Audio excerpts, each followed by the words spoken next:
currently located in beautiful Charleston, South Carolina. Getting ready to head tomorrow to San Jose del Cabo, and after I fly in, I'll be getting a rental car and I'll be making what I like to call the Gringo Loop. So all the favorite cities in Baja California Sur to include whale watching.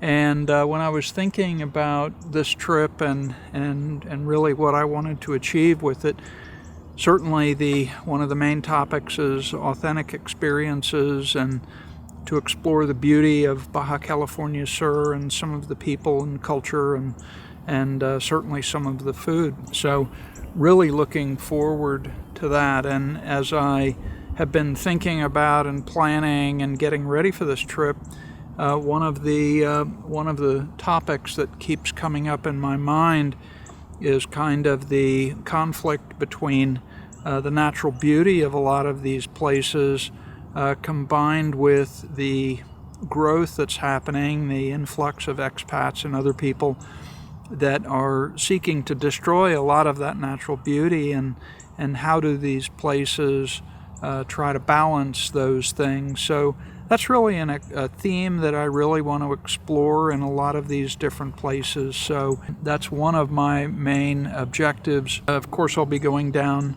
for the gray whale watching in Puerto San Carlos. This will be my third trip to Puerto San Carlos, and looking forward to that. I've got 2 days booked whale watching.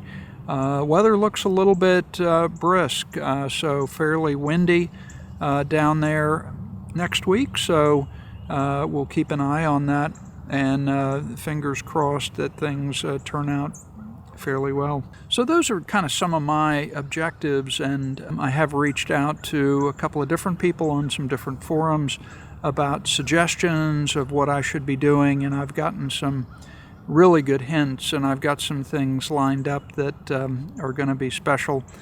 I don't want to spoil the surprise right now, but definitely stay tuned for some exciting things.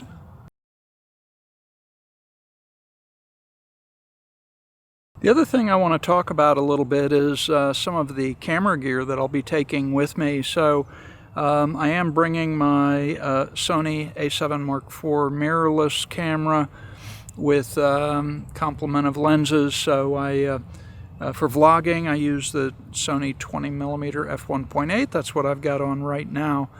But I'll also be taking my Tamron 28-75 zoom, and I also have a Sony 35mm f1.4. So those really will be the trio of lenses that I will be using, of course with variable neutral density filters. So currently I'm using a VND at 5 stops, and to try to keep my aperture as wide as possible.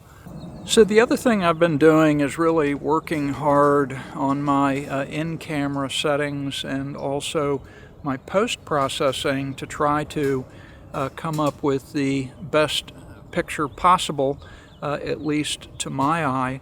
And I have been working hard on that and trying to establish a standard process. And what I've come up with is I'm using my Sony A7 IV mirrorless camera, currently using a VND filter, so I'm stopped down an additional 5 stops, and working on ISO white balance and using picture profile 8, which is an S-Log profile, and then looking at post-processing, so taking that raw footage out of the camera and working on a number of different post-processing workflows to come up with the best looking image, at least to my eye. And I have developed, I think, a pretty good workflow that I'm pretty happy with, and I really like the images that are coming out. So in addition to my Sony mirrorless camera, I will also be taking my DJI Action 5 Pro camera. I use that for motovlogging along with the DJI wireless mic 2 that integrates into the camera, and I will be using the D-Log color grading profile. I've found that to be really works well to basically just drop the DJI LUT on top of the raw footage, and I've gotten pretty good results. And then what I like to do in Premiere Pro is to use the color matching feature within Lumetri Color to basically balance the footage between the two, and really come up with a pretty pleasing result, again, at least to my eye. Additionally, we'll also be using my drone. I've got my DJI Mini 3 Pro, have been using that for a couple of years. I know there are better and new and improved drones that are out there, but pretty happy with the Mini 3 Pro, just based on size and weight and the picture quality that comes out. So that's a little bit about some of my gear. I've got my action cam, my mirrorless, and my drone, and really those are the three main cameras that I'll be using. Just maybe a word or two about audio. I will be using the Sony ECM M1 mic. That's what I'm using currently. That's plugged into the hot shoe of my camera, and been pretty happy with the results out of that. But I also have the DJI wireless mic 1 and wireless mic 2 that I will be using as well. So I've really been working to try to improve the quality of my audio in my videos. So drop me a comment below tell me what you think about the video quality and audio quality, and any feedback or comments. I'd love to hear it.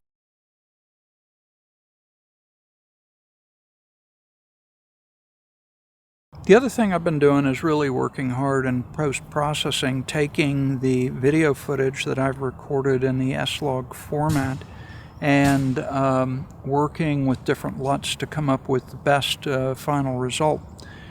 One thing I've been trying to do to get my exposure right in camera is using zebras, and I've found for my skin tone, what I do is I set a value of 55 plus or minus 3, and I adjust my exposure until I just barely get zebras on the side of my face, and I find that basically that workflow or that exposure setting ends up working pretty well for me. So that's kind of what I've settled on, and I've really done a lot of experimenting over the past month or two with some of these zebra settings to try to find out what works best. And in addition to that, in post-processing, I've tried a number of different LUTs that I've used. I'm sure many of you have done the same thing.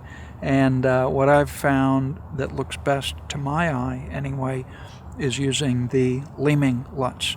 So those are out there, those are available, and I'm currently using the pure version of that. With a couple of little tweaks on top, again, to aesthetically to make it look as best as possible for my eye. And once I did all that, basically I saved a preset. So all I have to do is when I bring in my raw footage, I can take that preset, drop it on top of my raw footage, and I'm pretty much there. I may have to do a couple of little things, maybe some white balance adjustment or some other thing like that, but that has really worked out well. So one thing I'm trying to work on as well is basically when to use the action cam, when to use my DJI versus when to use my mirrorless, and of course trial and error. I think there are some natural times when you would do that, but that's something I've been working on. And I'm very much a photographer, so really photography runs through my blood, and that's the big advantage of my Sony A7 Mark IV, is that it is a fantastic hybrid shooter, both for video and photo. And so while I might be using the 20mm lens now for vlogging, I will use my 28-75 Tamron 2.8 zoom for my photos, and a little bit of video as well. So anyway, that's kind of my general approach. But let me know what you think about that, kind of what you've kind of come up with, and how those situations work for you. I'd love to hear any comments that you might have. So that's about it for today. I just wanted to give you a little bit of an update about what's going on. I'm really looking forward to the trip. As I say, really looking for authentic experiences and to get to know Baja California Sur a little bit better. Some of the places and the people. Going to some new spots this time, so looking forward to exploring some of those and and documenting my experiences down there. So right now I've got probably half a dozen videos in mind. I've got scripts written for the bulk of them. I've got some shot lists developed and some ideas of how to do that. Also in Premiere Pro, I have created a template that has all my basic file structure and some of my support materials already pre-populated in there. So that will give me a big jump start when I go to create some of my videos that will save me a lot of time and try to make it more efficient. So I'm hoping that while I'm down there, I'll be able to produce some of the videos as I'm going along and not end up with a big backlog as I have done in the past. So that's it for today. Just wanted to give you a little bit of update and really looking forward to hitting the road tomorrow and getting back to Baja California Sur. Take care. Talk soon.